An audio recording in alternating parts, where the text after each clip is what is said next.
Bonjour, bienvenue dans la capsule numéro 3 sur la ligne de commande Windows. On a, je dirais, grandement avancé depuis le début de ces petites capsules-là. Donc aujourd'hui, qu'allons-nous voir? On va voir deux choses importantes. On va voir la notion de choix.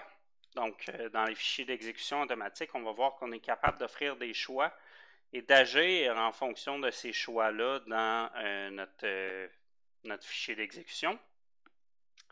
Et on va également parler de boucles. Donc, les boucles, c'est quoi? Ben, grossièrement, c'est de répéter une action pour X nombre de fois.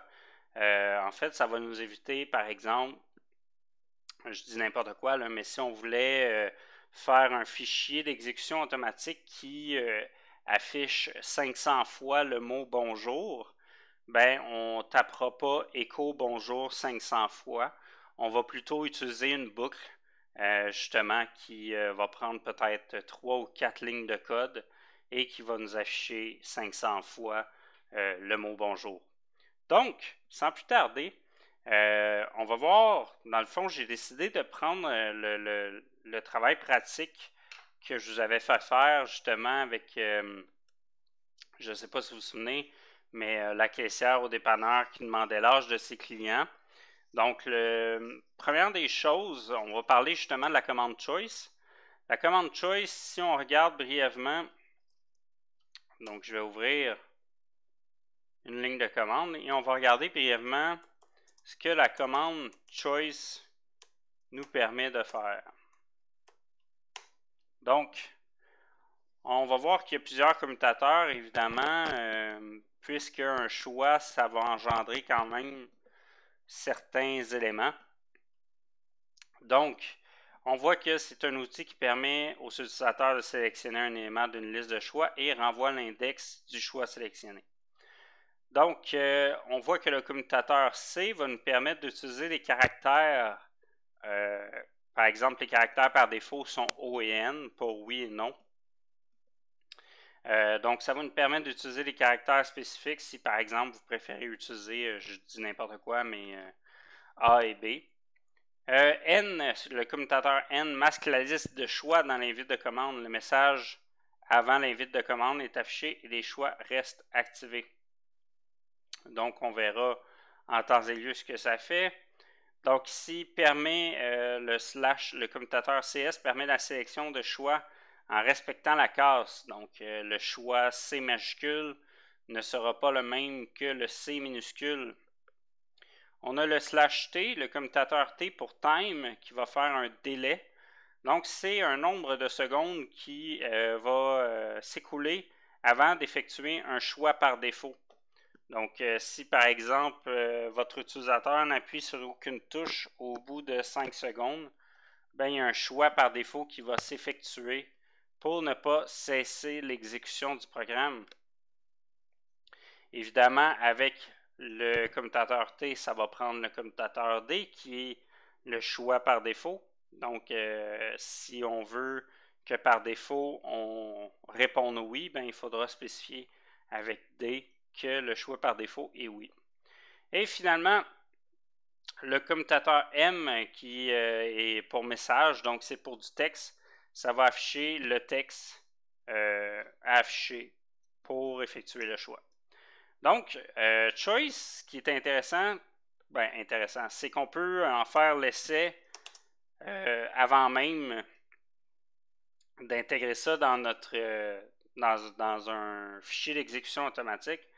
Donc, par exemple, si je fais choice /C, donc C c'est pour les caractères que je veux utiliser, donc O et N pour oui ou non, et que je fais par exemple /T 5 secondes, /D, le choix par défaut, ça va être O,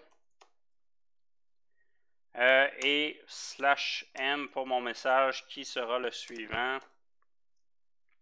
Veuillez sélectionner une option.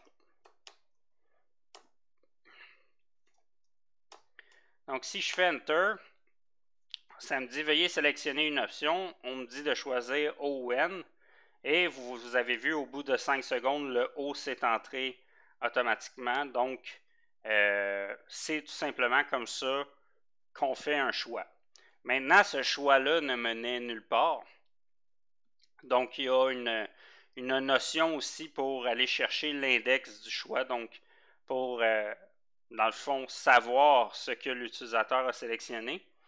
Et on voit ici, juste dans un paragraphe, on parle de la notion de error level. Donc, error level, c'est une variable d'environnement qui va nous permettre de savoir quel choix a été effectué par l'utilisateur. Donc, j'ai goût de l'essayer avec vous. Donc, on va faire deux petits exemples. Le premier, c'est dans un contexte basique où est-ce qu'on va faire un petit fichier d'exécution qui ne sert pas à grand-chose. Outre nous répondre le choix qu'on a fait. Donc, appelons ça choice.bat.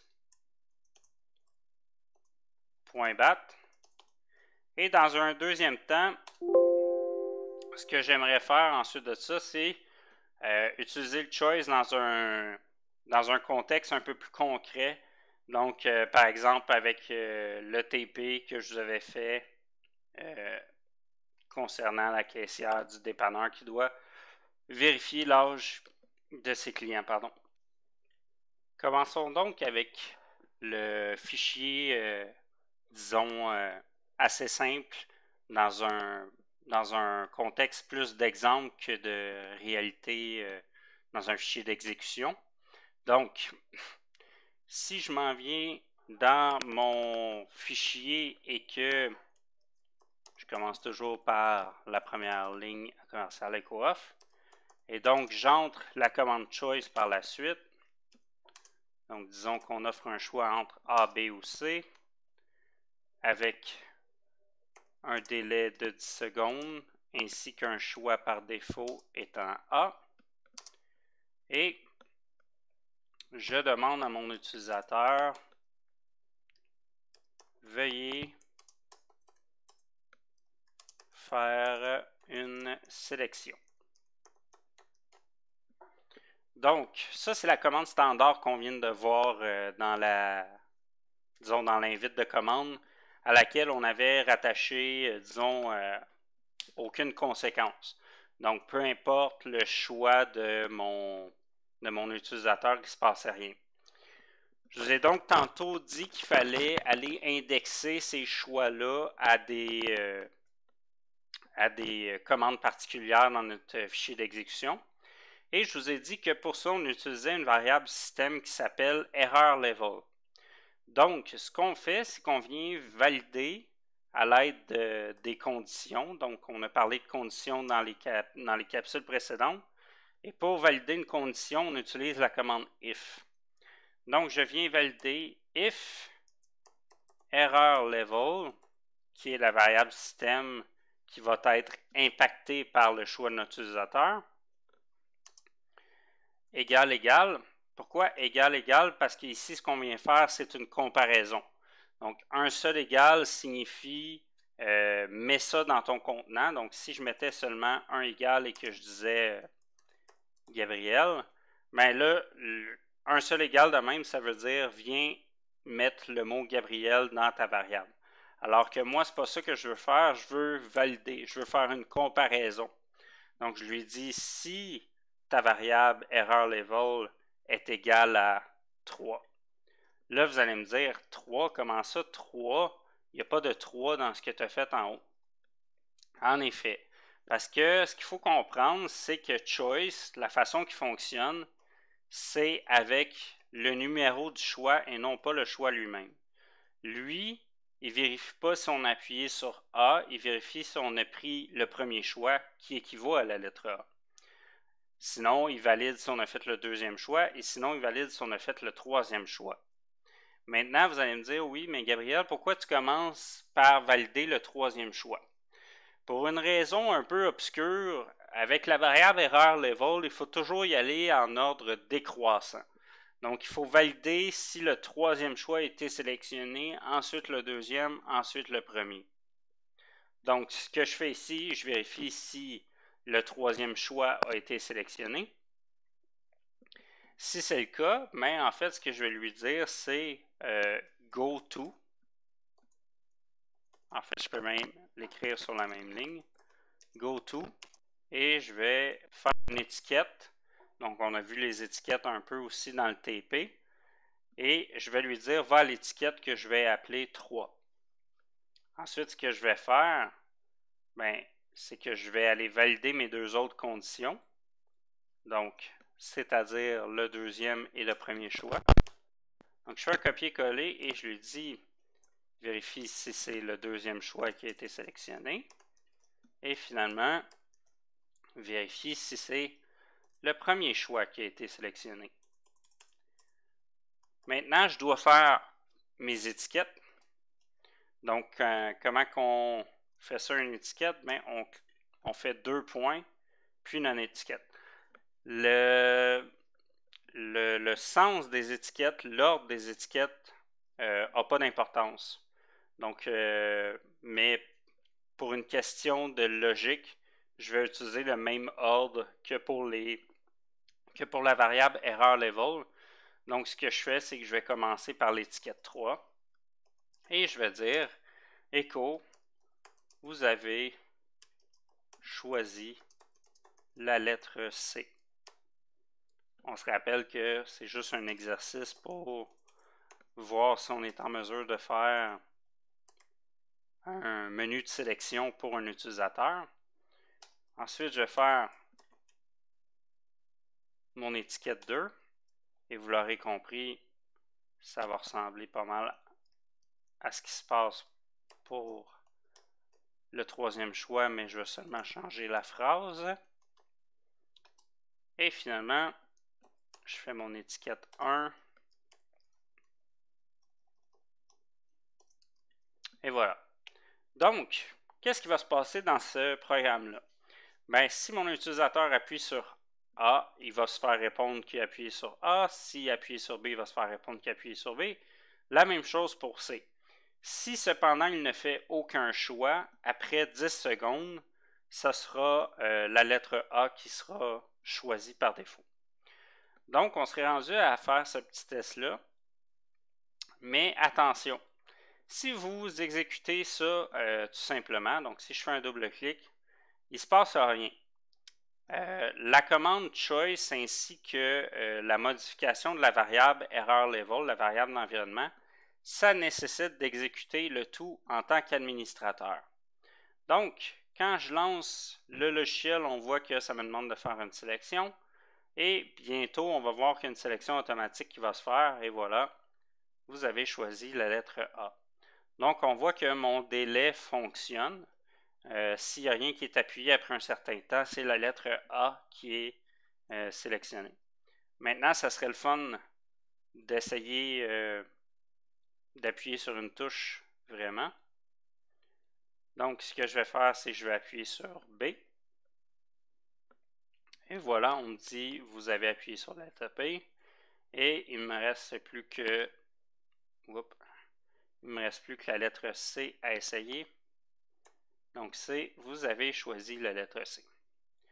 Donc voilà, c'est comme ça qu'on fait un menu de sélection et que selon ce que l'utilisateur va appuyer, on va entreprendre des actions différentes. Par exemple, je pourrais faire un petit logiciel qui me demande est-ce que vous voulez sauvegarder tel dossier? Si j'appuie sur la lettre A, ben, ça exécute la sauvegarde. Si j'appuie sur la lettre B, ben, ça ne l'exécute pas. Et si j'appuie sur la lettre C, ben, ça fait une autre action. Donc voilà.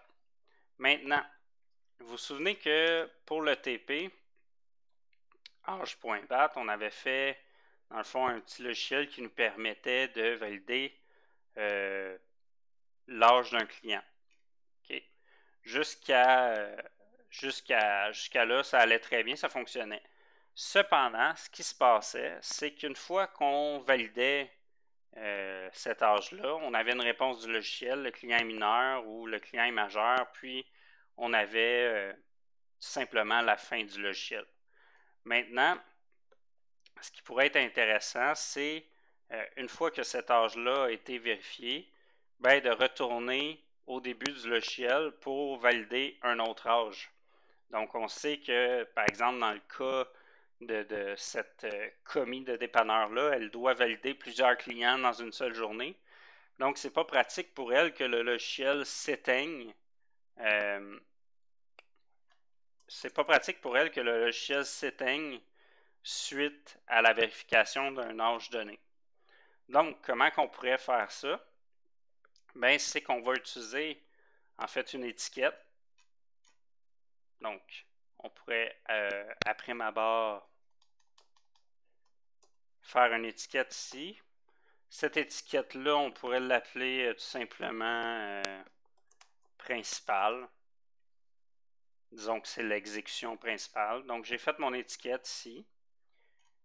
Et ce que je pourrais faire, donc, c'est une fois qu'on a une réponse ici, au lieu de faire un exit, je vais faire go to principal. Donc, qui va retourner au début. Ici, je vais faire la même chose.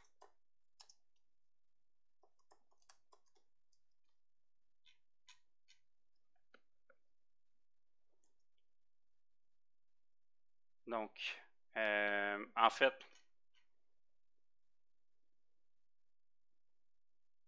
ouais. Puis, dans mon principal, ce que je vais faire, c'est mon menu. Donc, choice. Je vais choisir les lettres O et N pour oui ou non. Je vais choisir un délai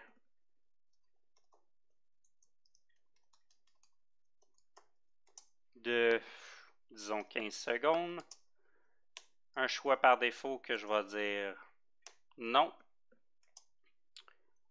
Mon texte, ça pourrait être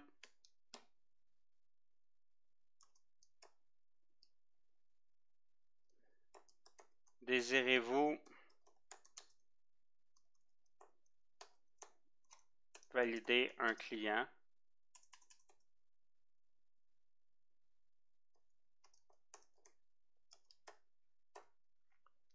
Donc ça va me répondre, en fait, ça va me proposer un choix. Est-ce qu'on veut valider un client?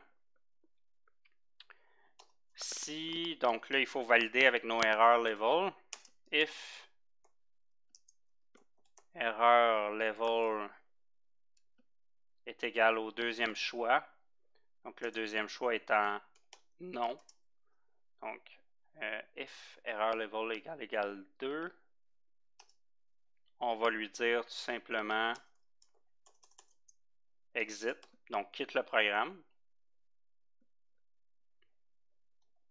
Ici, je vais changer le choix par défaut, par exemple, parce que je ne veux pas qu'il quitte le programme par défaut. Donc, if error level égale 2, il nous reste if error level, manque un R ici, égale 1. Je vais lui dire go to. Puis je vais faire une étiquette qui s'appelle validation.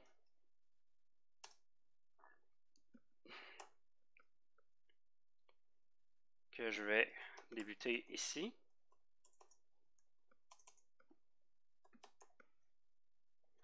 Et là, ce qui arrive, c'est qu'on doit dire au logiciel, parce qu'à la première exécution, il va commencer à l'éco-off.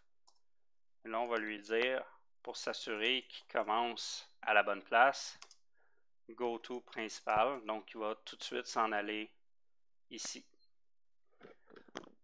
Donc ça, on a une validation. Ici, il s'en va à go to principal. On a un choix. Donc, je vais exécuter ça en administrateur. Ici, on voit que j'ai mis un accent. Ça me gosse un petit peu. Je vais juste aller changer ça. Ça, c'est le syndrome de la perfection. OK, j'exécute. Désirez-vous valider un client? Donc, si j'appuie sur rien, normalement, ça devrait tout de suite m'amener à l'âge, donc à la validation de l'âge du client. Si j'appuyais sur non, par contre, ça me sortirait du logiciel. Donc voilà, le choix oui a été fait. Donc, je vais valider un client. Ça me dit que le client est majeur. J'appuie sur une touche.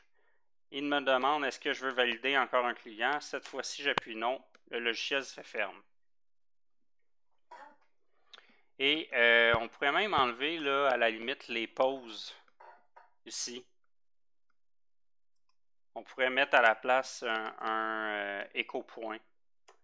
Donc, ça va faire un saut de ligne avant de nous proposer de valider un autre client. Donc, écho-point, comme ceci. J'exécute en administrateur, puisque j'utilise des variables du système. Désirez-vous valider un client? Oui. Donc, j'entre ma date de naissance. Le client est majeur et ça me demande tout de suite, désirez-vous valider un client? Donc, si j'entre non, je sors du logiciel. Donc, voilà au niveau de la commande choice. Donc, c'est comme ça qu'on est en mesure de proposer aux utilisateurs un choix parmi d'autres. Très, très, très utile lorsqu'on veut vraiment faire des batch files qui nécessitent une interaction avec un utilisateur. Maintenant, deuxième chose, deuxième notion dont je voulais qu'on discute aujourd'hui, c'est la notion de boucle. Il est possible de faire des boucles dans les batch files. Cependant, il n'y a pas un énorme choix. Okay? On va voir que dans certains langages de programmation, on a des boucles do while, on a des boucles while, on a des boucles for, on a des boucles quoi d'autre? Enfin, il y a plusieurs types de boucles. Vous aurez l'occasion de les voir tous ou presque dans le cours de programmation. En ce qui concerne les batch files, la boucle principale, parce qu'il n'y en a rien qu'une, c'est la boucle for. Donc, je vais appeler ce fichier-là loop.bat. Et c'est dans le fond, dans ce petit fichier-là qu'on va faire notre première boucle ensemble. Donc, premièrement, si vous allez voir, dans le fond, l'aide en ce qui concerne la boucle for, ça fait un peu peur parce qu'il y a énormément de choses. Okay? Donc, il ne faut pas paniquer avec ça parce que, en fait, ce qu'il faut savoir, c'est que for va être utilisé dans quel contexte? Ben, par exemple, j'ai un dossier qui contient, je ne sais pas, 500 fichiers. Donc, j'aimerais voir dans quel fichier il y a le mot bonjour. Ben, c'est quelque chose de faisable avec la boucle for. Mais ça implique l'utilisation d'énormément de commutateurs. Donc, vous voyez, il y a beaucoup de choses en ce qui concerne cette commande-là. Et je ne veux pas qu'on rentre là, dans les détails très profonds, parce qu'en fait, une fois qu'on sait comment que la boucle for fonctionne pour répéter une action, ben, il suffit de fouiller un peu sur Internet pour savoir comment lui faire faire une autre action. Et voilà, donc moi ce que je fais, c'est une introduction. Je vous montre un peu comment qu'elle fonctionne, je vous montre un peu son utilité. Mais ensuite de ça, si vous voulez voir l'étendue et la puissance de cette commande-là, ben, je vous laisse le soin de fouiner un peu sur les forums ainsi que divers sites spécialisés en batch file et ou programmation. Donc, commençons. Encore une fois, la même commande, donc un commercial echo-off. Et comme je vous disais tantôt, il est possible, par exemple, si on voulait afficher le mot bonjour 50 fois, voire 100 fois, ben, je ne commencerai pas à taper écho bonjour 50 ou 100 fois. ce qu'on va faire, c'est utiliser justement la commande for. Et comment qu'on l'utilise dans ce contexte-là? Ben, on pourrait par exemple lui dire for/L. Donc le /L nous permet vraiment de définir un nombre de fois qui est possible de répéter la boucle. Et donc, ce qui va nous intéresser ici, c'est de créer une variable. Ben, en fait, oui, c'est ça qu'on va faire. On va créer une variable qui s'appelle par exemple x. Maintenant, vous avez remarqué que si, dans le cas de for, il faut mettre les deux pourcentages un à la suite de l'autre. Et ça, c'est uniquement dans la ligne de commande Windows qu'il faut faire ça. Je ne sais pas pourquoi, dans les autres langages de programmation, on n'a pas besoin de faire un espèce de double connotation à la variable là. Maintenant, ce que je lui dis, c'est je vais lui donner, dans le fond, son numéro de départ, de combien je veux incrémenter mon compteur à chaque fois. Donc, parce qu'une boucle, nécessairement, ça va impliquer un compteur, puisqu'il doit compter le nombre de fois qu'il a exécuté la tâche.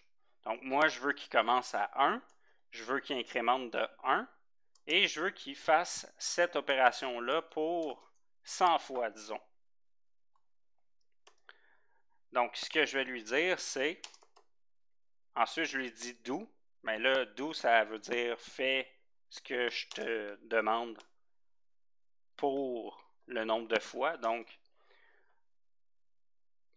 pour 100 fois, je veux que tu fasses l'action suivante qui est, par exemple, ça, c'est notre compteur. Donc, si je veux afficher le nombre de fois où est-ce qu'il est rendu, je pourrais lui dire echo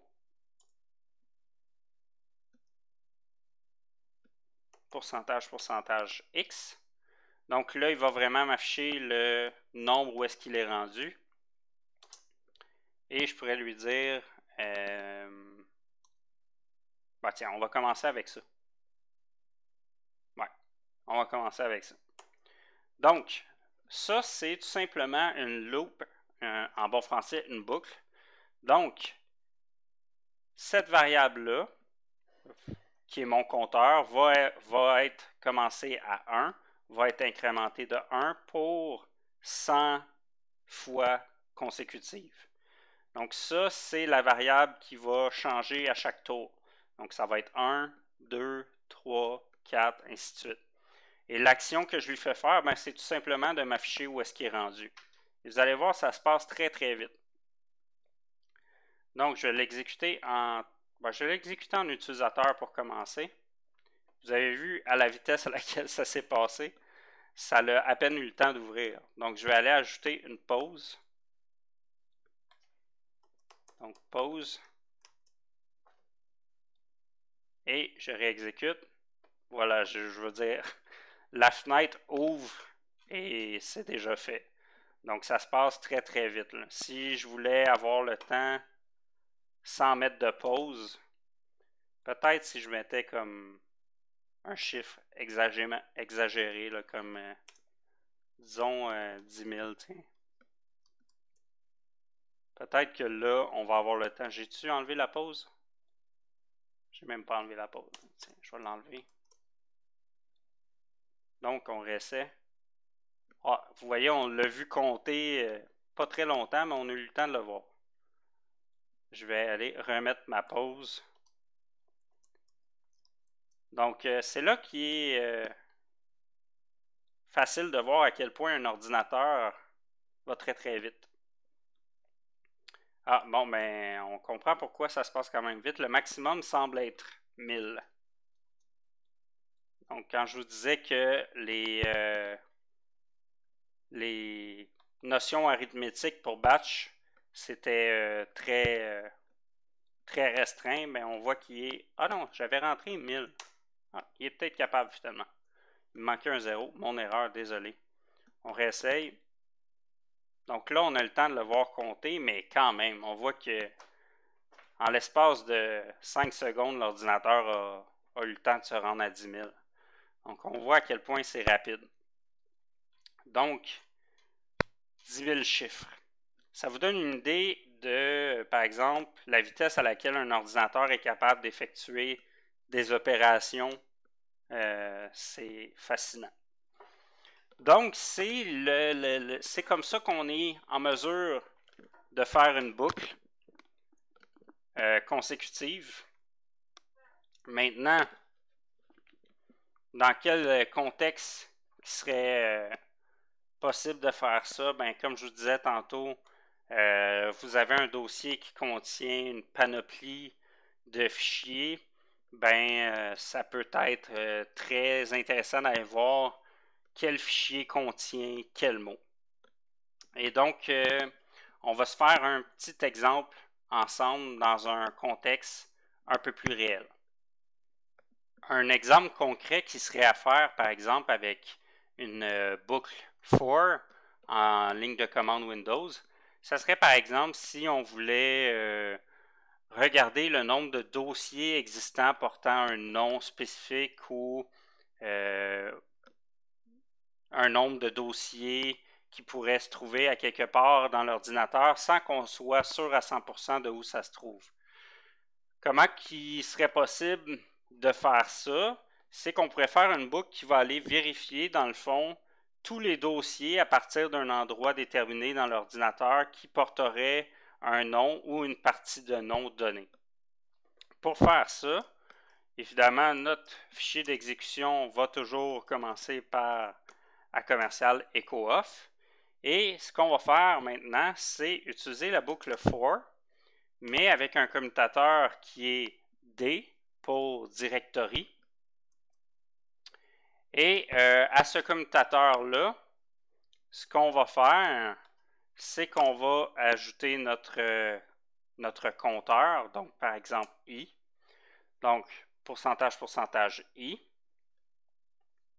Et ce qu'on va faire, suite à ce pourcentage-là, c'est qu'on va venir ajouter in. Bon, disons aussi qu'avant ça, on s'est placé à la racine du C. Donc, on va juste s'assurer d'être à la bonne place en faisant une petite commande cd au préalable. Et disons qu'on cherche, par exemple, tous les dossiers ayant le mot programme comme ça, suivi de peu importe. Donc, l'astérix veut dire, en fait, ici, ce qu'on désigne, c'est tout ce qui commence par programme, et l'astérix désigne qu'il peut avoir une suite par après. Donc, on lui dit, pour tous les dossiers, ici on met un compteur et on indique ce qu'on recherche comme paramètre. On va dire do echo. Nous avons trouvé.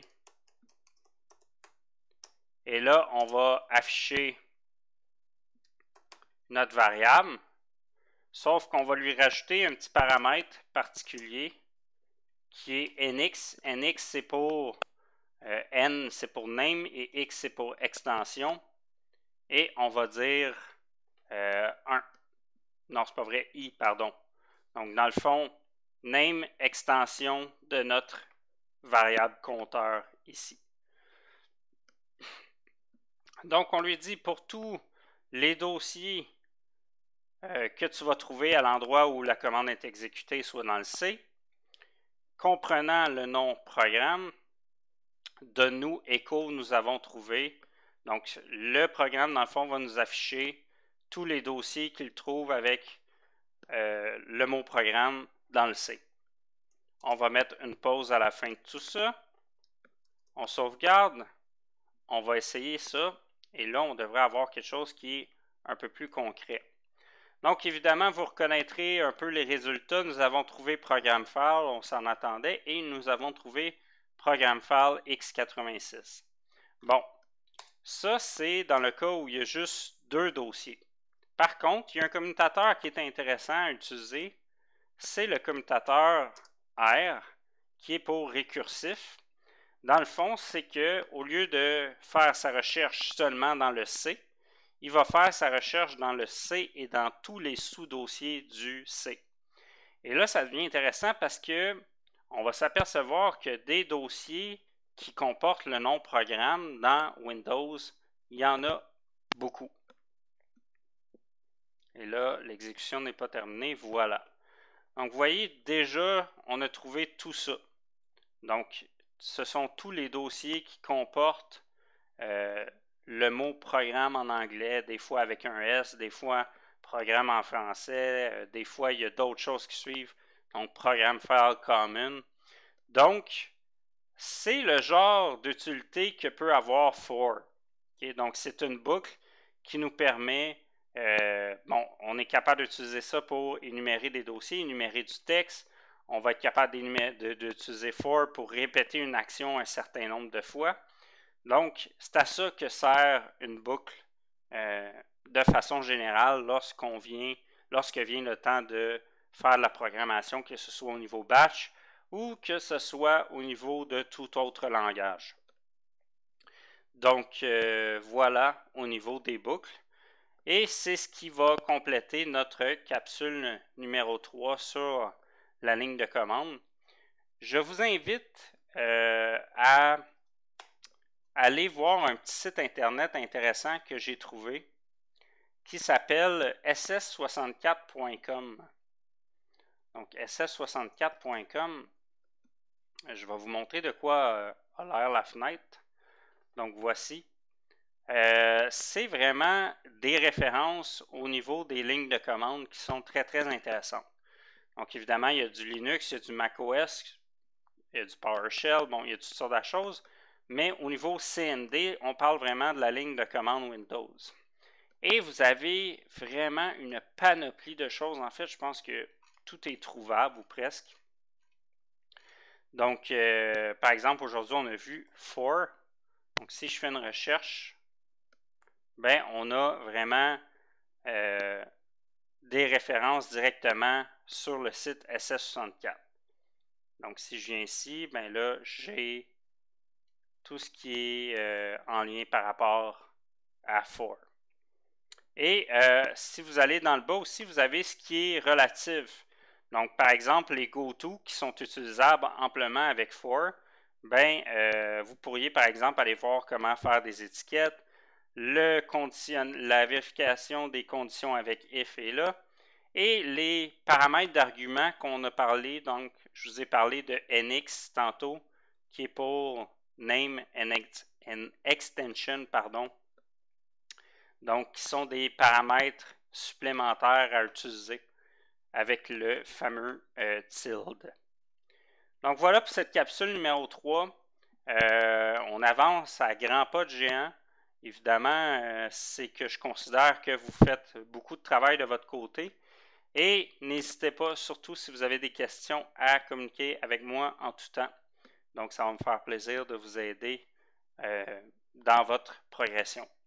Dans les prochaines capsules, on abordera les paramètres d'exécution assurément et on regardera peut-être un peu plus au niveau de, je dirais que là, on va rentrer tranquillement dans des spécialités. Donc, on va voir quelques commandes à utiliser dans le cas de création de réseau. On va voir d'autres commandes qui sont plus spécifiques au système. Bref, on va rentrer un petit peu plus dans les spécialités. Et je dirais qu'ensuite de ça, c'est pas mal ce qui va conclure l'ensemble des capsules.